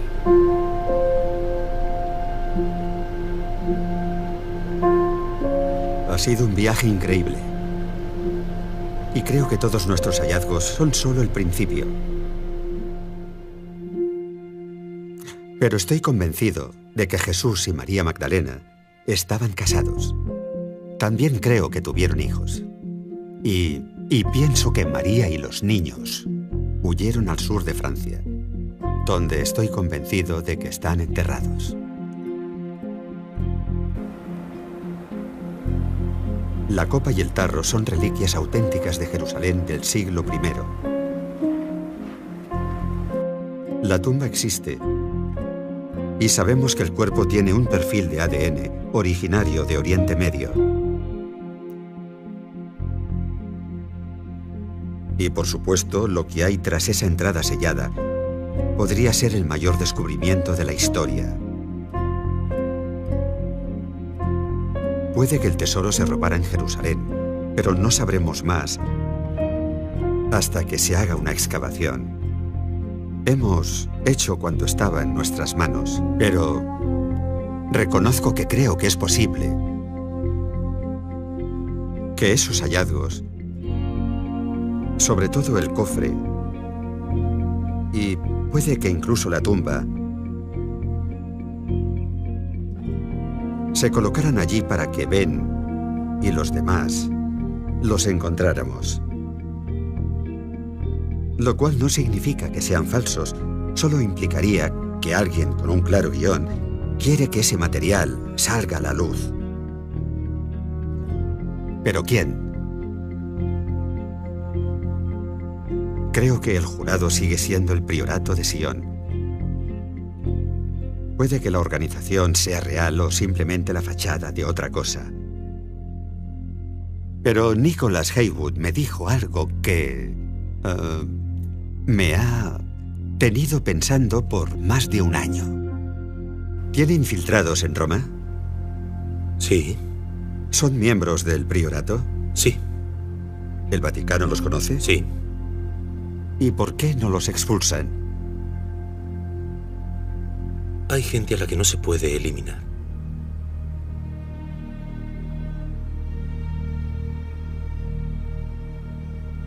¿Se puede creer y mantener la doctrina y ser miembro del Priorato de Sion? Se puede aparentar creer y mantener la doctrina y ser miembro del Priorato de Sion. Supongo que no puedo concertar una entrevista con una de esas personas. Bueno, ¿no lo ha pedido? ¿Puede concertar una entrevista? Haré lo que pueda. Es posible que haya un pequeño círculo en el corazón del Vaticano que siempre haya sabido lo del matrimonio, los hijos, el linaje, y aún así mantenga la doctrina. ¿Es ese grupo el auténtico Priorato de Sion? De ser así, entonces saben quién está en esa tumba y a dónde lleva esa puerta.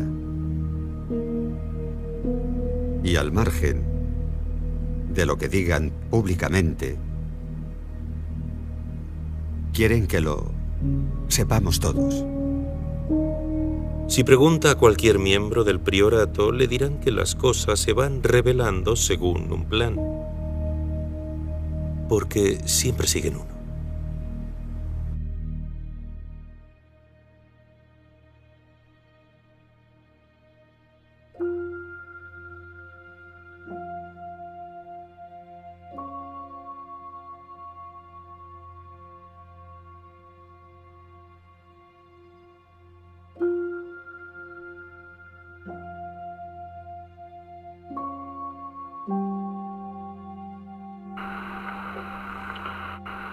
Me gustaría sugerirle, y digamos que solo estoy pensando en voz alta, que hay un poder real detrás de esto. Digamos que el verdadero Priorato de Sion es, en realidad, el grupo evolucionado de la Iglesia Católica de Roma. Son ellos los que dirigen esta historia. Siempre ha habido personas como yo en las altas esferas de la Iglesia de Roma. Tu verdad es tu peor enemiga. Sí. El hecho de que Jesús tuviera hijos, de que no se produjera su resurrección. Sí, la verdad es distinta. Pero no hay razón para revelar la verdad hasta que la gente esté preparada. A veces la gente prefiere convivir con la mentira que con la verdad. La Iglesia, simple y llanamente, la Iglesia Católica es el Priorato de Sion.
creo que Jesús estaba casado con María Magdalena. No sé si tuvieron hijos, pero...